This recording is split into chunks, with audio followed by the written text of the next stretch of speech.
Hello दोस्तों। स्वागत है आपका मेरे YouTube चैनल पे। तो दोस्तों, कैसी चल रही है आप सबकी तैयारी? आशा करता हूँ बहुत अच्छी चल रही हो। आज आप लोगों के लिए एक बहुत इंपॉर्टेंट मैं इंफॉर्मेटिव वीडियो इसलिए लेकर आया हूँ कि इसको बोल सकते हैं कि यही वीडियो आपका सिलेक्शन डिसाइड करेगी। बहुत लोग अभी आरआरबी एनटीपीसी की तैयारी में लग चुके होंगे, लेकिन कुछ समय बाद ऐसा होगा कि वो कुछ लोग ऐसा बोलेंगे कि यार मेरा 1 नंबर से रह गया, मेरा 10 नंबर से रह गया, मेरा 5 नंबर से रह गया। वो रहने का सबसे बड़ा जो मेन कारण था कि उन्हें पता ही नहीं था कि एक सेलेक्टेड कैंडिडेट एक नॉन सेलेक्टेड कैंडिडेट में क्या अंतर होता है। 1 नंबर 2 नंबर से सिलेक्शन से छूटना, इसका मतलब ये है कि आपकी तैयारी और जो बंदा सेलेक्ट होके नौकरी कर रहा है, 70-80 हजार 1 लाख रुपए कमा रहा है, उसकी तैयारी, दोनों की तैयारी का लेवल सेम था, दोनों की फ्रीक्वेंसी सेम थी। लेकिन आप जहां लैग कर रहे हैं, उसका कारण है आपकी जागरूकता। आप जागरूक नहीं थे अपने समय पे। किस समय पे? तैयारी करने के समय पे। आपको ये पता ही नहीं था कि आरआरबी एनटीपीसी का जो सिलेबस है, आपने सिलेबस देखा नहीं। आपको पता है कि मैथ है, रीजनिंग है और जीके है। जीके पढ़े जा रहे हैं और बाबर हुमायूं एकदम लगे हुए हैं कि बाबर कब आया, हुमायूं कब आया, क्या किया। लेकिन अब जो समय है दोस्तों कंपटीशन का, वो कंपटीशन का समय और पैटर्न दोनों बदल चुका है।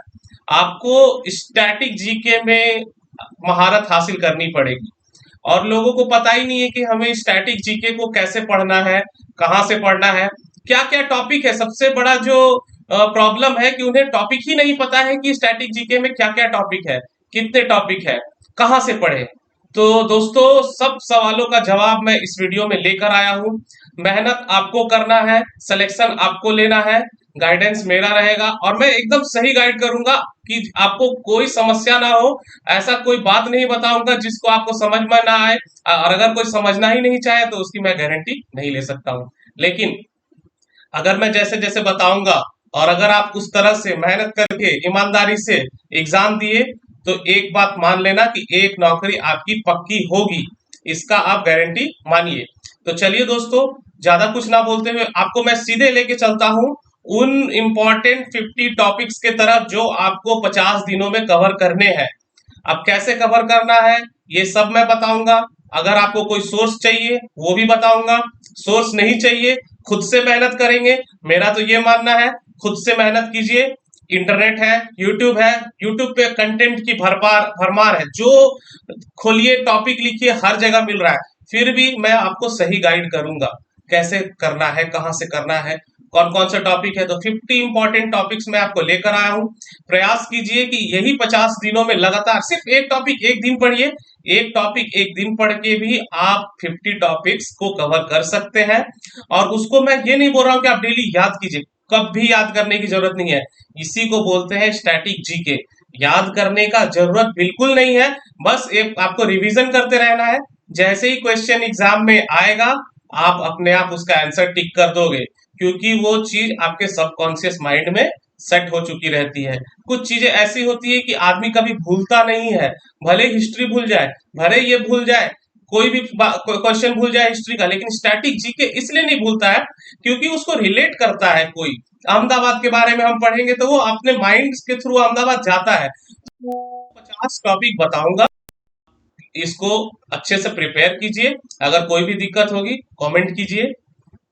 और मेरा ये एक रिक्वेस्ट रहेगा कि अगर आप मेरे चैनल पे नए हैं तो मेरे चैनल को लाइक और सब्सक्राइब जरूर कीजिए, क्योंकि आपका एक सब्सक्रिप्शन हमारे लिए मोटिवेशन का काम करता है। और दोस्तों, मैं आपको बताऊंगा तरीका कि अगर मैं आपको 50 टॉपिक बता रहा हूं, तो आपको ये ध्यान रखना है कि यही 50 टॉपिक आपके एग्जाम में 25 क्वेश्चन लेकर आएंगे। आप कोई भी मॉक टेस्ट दे लो, आप कोई भी पेपर दे लो, कुछ भी दे लो, लेकिन यही 50 क्वेश्चन आने ही है। तो चलिए दोस्तों, डायरेक्ट चलते हैं हम लोग कहाँ, सीधे आपको बताता हूं मैं कौन कौन से वो 50 टॉपिक्स हैं। ठीक है, चलिए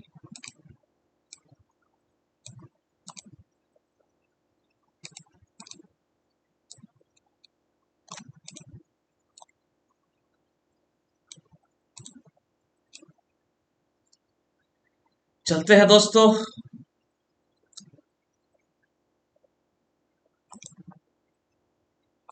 तो ये है दोस्तों, शुरुआत करते हैं डायरेक्ट, ज्यादा समय को वेस्ट ना करते हुए। कि 50 टॉपिक कौन से है। ये 50 टॉपिक्स आपको एकदम नोटबुक में लिख के रखने हैं, ठीक है। और पहले ये नोटबुक में लिख लीजिए और पेज नंबर दे दीजिए किस पेज पे आपका ये कौन सा टॉपिक है, उसके बाद पढ़िए, देखिए कि बहुत मजा आएगा। सबसे पहला जो है आपका इंपॉर्टेंट ऑर्गेनाइजेशन एंड हेडक्वार्टर, सबसे भी आई एक क्वेश्चन तो रहेगा ही, चाहे कोई भी एग्जाम रहे, इंपॉर्टेंट ऑर्गेनाइजेशन और हेडक्वार्टर से आपका एक क्वेश्चन रहेगा। अब कोई आपसे पूछ ले कि आईएमएफ की स्थापना कब हुई थी, किस सम्मेलन के थ्रू हुई थी, कहाँ इसका हेडक्वार्टर है, यूनेस्को का कहाँ है, यूनिसेफ का कहाँ है, अगर आपको नहीं पता है तो ये आप समझ लीजिए कि आप बहुत बड़ी गलती कर रहे हैं।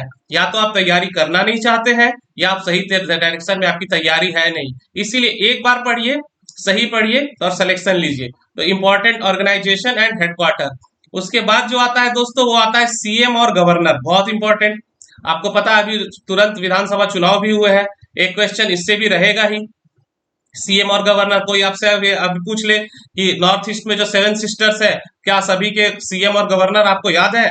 अगर आपको नहीं याद है तो आप इसको प्रिपेयर कीजिए, लिखिए और एक एक राज्य को प्रिपेयर कीजिए, देखिए आपका एग्जाम में नहीं छूटेगा। और अगर कोई ऐसा सोचता है कि नहीं मेरा नहीं छूटने वाला है, तो छूटता है दोस्तों, आप ये मान के चलिए कि छूटेगा ही छूटेगा। उसके बाद चलिए, अगर आपको तीसरा टॉपिक बताता हूँ, सिटी बिसाइड्स रिवर। अब किस शहर के बगल में कौन सा किस नदी के बगल में कौन सा शहर बसा हुआ है, ये किसी को पता ही नहीं है, तो एग्जाम की तैयारी वो कैसे करेगा। और अगर आपको पता है दोस्तों तो मैं आपसे पूछूंगा कि आप बताइएगा कि गोमती नदी के किनारे कौन सा शहर बसा है, आप कमेंट जरूर करके बताइए, ठीक है। अगला जो आता है सॉब्रिक्वेट्स। अब किसी को पता ही नहीं है कि ये सॉब्रिक्वेट्स क्या होता है, तो क्वेश्चन आएगा कि भारत का बॉस्टन सिटी किसे कहा जाता है, तो लोगों को पता ही नहीं है। सिटी ऑफ जॉय किसे कहा जाता है, पता ही नहीं है। तो इसी को सॉब्रिक्वेट्स कहते हैं कि कौन सा शहर को किस उपनाम से जाना जाता है। अगर आपको इन दोनों सवालों का आंसर पता है दोस्तों, जरूर कमेंट में बताइएगा। और कमेंट में इसलिए बताइए क्योंकि आप अगर कमेंट करते हैं तो आपके अंदर एक कॉन्फिडेंस डेवलप होगा कि यस मैंने इसका जवाब सही दिया है। आज के बाद लाइफ में कभी भी स्टैटिक जीके में इस टाइप का क्वेश्चन आएगा, आपका आंसर गलत नहीं होगा, इसीलिए कमेंट कीजिए। टेम्पल्स, टेम्पल्स आ गया, टेम्पल्स कहाँ कौन सा टेम्पल है उसके बारे में आपको लिखना है। आपको कोणार्क मंदिर कहाँ है ये बता दीजिए कमेंट में जल्दी से, टेम्पल्स लिखिए। उसके बाद डैम्स, सब पता है, हीराकुंड बांध कहाँ है सबको पता है, अगर नहीं पता है तुरंत डैम्स का टॉपिक लीजिए, उसको कंप्लीट कीजिए। आप बताइएगा कमेंट में कि हीराकुंड बांध कहाँ है। National parks and tiger reserve, बहुत इंपॉर्टेंट टॉपिक है, एक क्वेश्चन पक्का आएगा। National parks and tiger reserve में आपको ये बताना है कि टोटल नेशनल पार्क्स और टाइगर रिजर्व कितने हैं, और बताइए टाइगर रिजर्व जो है अभी सबसे ज्यादा किस राज्य में है, ये आप कमेंट में बताइए। उसके बाद 8वां टॉपिक है अपना river system and waterfalls. River system तो बहुत इंपॉर्टेंट है, कौन सी नदी कहाँ से निकलती है, और जलप्रपात जो है वो कहाँ कौन से है। तो आप बताइएगा कि भारत का जो सबसे ऊंचा जलप्रपात कौन सा है और वो किस राज्य में है, कमेंट में जरूर बताइए। ये मत सोचिएगा कि कमेंट में लिखने में हमें प्रॉब्लम है, कमेंट में अगर आपने लिख रहा है इसका मतलब आपको कॉन्फिडेंस है और आप एग्जाम में भी उसका सेलेक्ट टिक मार कर आएंगे। अगला क्वेश्चन, अगला जो टॉपिक है 9वां टॉपिक है करेंसी एंड कैपिटल, बहुत इंपॉर्टेंट। आपसे कोई भी देश की करेंसी पूछ लेगी तो और पूछ लेगी कि उसका कैपिटल क्या है। याद रखिएगा कि अगर कोई पूछ दे आपसे कि यूनाइटेड किंगडम की कौन सी करेंसी है और उसका कैपिटल क्या है, आप कमेंट में जरूर करके बताइए। 9वां टॉपिक। 10वां टॉपिक है इंपॉर्टेंट डेज, बहुत इंपॉर्टेंट है, एक क्वेश्चन आता है, आप मुझे बताइएगा कि वेटलैंड डे कब मनाया जाता है, कमेंट में करके बताइए। 10वां टॉपिक इंपॉर्टेंट डेज। 11वां टॉपिक है nuclear power plant. Nuclear power plant जो है 11वां टॉपिक है।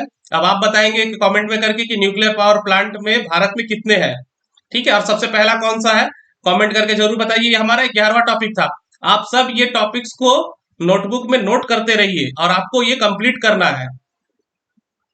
नेक्स्ट जो टॉपिक है फेमस प्लेसेस। फेमस प्लेसेस आपको करना है। फेमस प्लेसेस में बहुत सारा, जैसे आपको क्वेश्चन आ जाएगा कि बताइए कि लोटस टेम्पल कहाँ है, ये लोटस टेम्पल में, जैसे लोटस टेम्पल कहाँ है कमेंट में जरूर बताइए। फेमस प्लेसेस इसको आपको कवर करना है। जैसे उत्तराखंड हो गया, उत्तराखंड में बहुत सारा फेमस प्लेसेस है, आपको पता होना चाहिए, ठीक है। फूलों की घाटी, चमोली, ये सब आपको पता होना चाहिए। इंपॉर्टेंट रिवॉल्यूशंस इन इंडिया, अब इंपॉर्टेंट रिवॉल्यूशंस आपको पता होना चाहिए। ये हमारा 13वां टॉपिक है, 13वां टॉपिक को भी नोट कीजिए। इंपॉर्टेंट रिवॉल्यूशंस इन इंडिया में आप हमको बताइएगा कि जो अपना पिंक रेवोल्यूशन है वो किस चीज के लिए है, सिल्वर किस चीज के लिए है, कमेंट में करके जरूर बताइए। और हर एक चीज को कमेंट में लिखिए। कमेंट में लिखने से का मतलब है कि आप अंदर से मोटिवेटेड है, आपका सेल्फ कॉन्फिडेंस हाई है, एग्जाम में आप पक्का सिलेक्शन लेंगे। आपका 14वां टॉपिक जो है important stadiums and airport.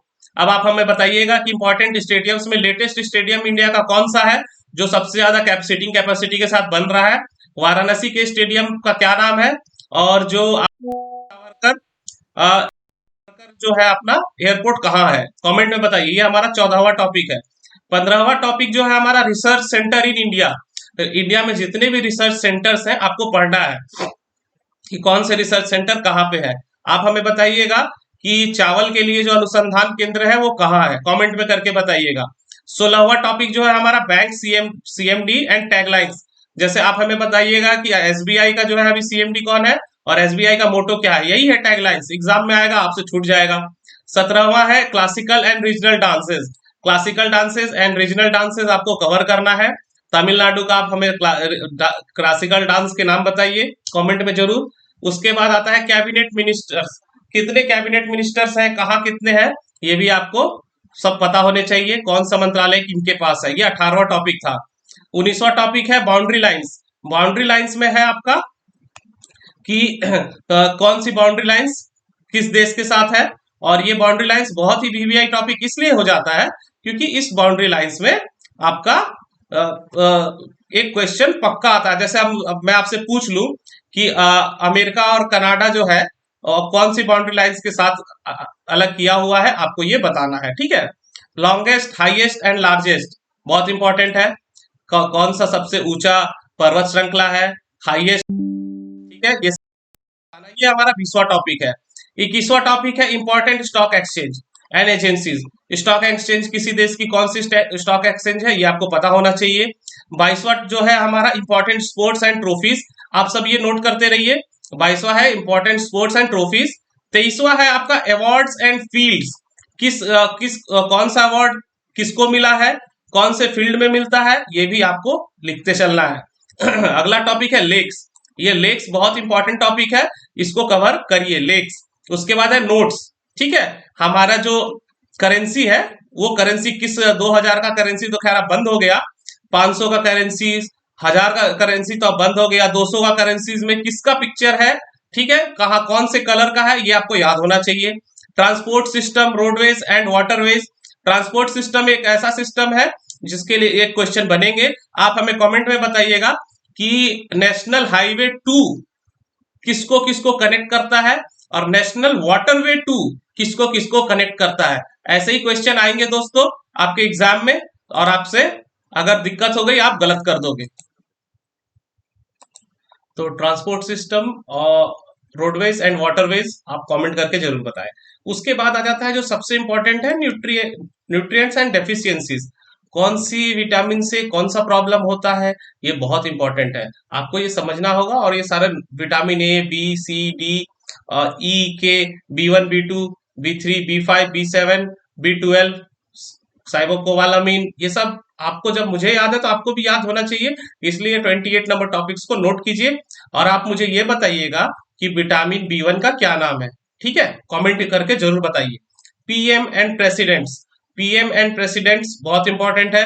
Important countries, खासकर India and its neighbouring countries, और हमारा हमारा जितना भी दोस्त अगल बगल के जितने भी कंट्रीज है वो सारे आपको याद होने चाहिए, कंट्रीज के पीएम और प्रेसिडेंट्स। और आप मुझे कमेंट करके ये बताइए कि भारत के जो प्रधानमंत्री हैं नरेंद्र मोदी जी, वो अभी कितने नंबर के प्रधानमंत्री हैं भारत पे, ठीक है, उनका आपको सीक्वेंस बताना है। फिर आ जाता है वोल्केनोस एंड डेजर्ट्स। आपको ये पता होना चाहिए कि कहाँ पे कौन सा वोल्केनो है और किस देश में कौन सा डेजर्ट है। आप मुझे कमेंट करके बताइएगा कि गोबी मरुस्थल किस देश में है। 30 नंबर है, नोट करते चलिए, एक बार नोट करके रख लीजिए, डेली एक टॉपिक कवर कीजिए। यूट्यूब पे ढेरों ऐसे सोर्सेज पड़े हुए हैं जहां से आप आके इसको टॉपिक लिख के सर्च करके, मैंने भी ऐसे ही प्रिपेयर किया है, पूरा मेरा नोट्स बना हुआ है, मैंने एक एक टॉपिक्स को कवर किया है। कोई भी क्वेश्चन आ जाए किसी भी टॉपिक से, देखो एग्जामिनर जब क्वेश्चन सेट करता है ना, जैसे मान लो डेजर्ट सेट कर रहा है, तो वो आपसे ऐसा डेजर्ट नहीं पूछेगा जो कि एकदम आप किसी को उसके बारे में पता ही नहीं हो, वो ऐसा मरुस्थल का नाम आपसे पूछ देगा जो एटलीस्ट 50% लोगों को पता होगा। और वो यही चाहता है, क्योंकि उसको तो भीड़ कम करना है। वो पक्का पूछेगा कि उलान बटोर कहाँ है। तो आधा से अधिक लोगों को ये चीज पता होगा, जिसको नहीं पता होगा ऐसे ही छट जाएंगे। तो यही अंतर है दोस्तों। इसीलिए आप अगर पहले से कवर की 10 है लिस्ट में, 10 से 12 याद करिए, एक बार करिए, टेंशन खत्म। उसके बाद wind streams and wind streams cold and hot. आपको ये पता होना चाहिए कि जो जो हवा है, जलधारा है, गर्म धारा है, वो कहाँ से कहाँ चलती है। ठीक है। आप मुझे ये बताइएगा कि लेब्राडोर कहाँ चलती है, कमेंट में जरूर बताइए, टॉपिक नोट कीजिए।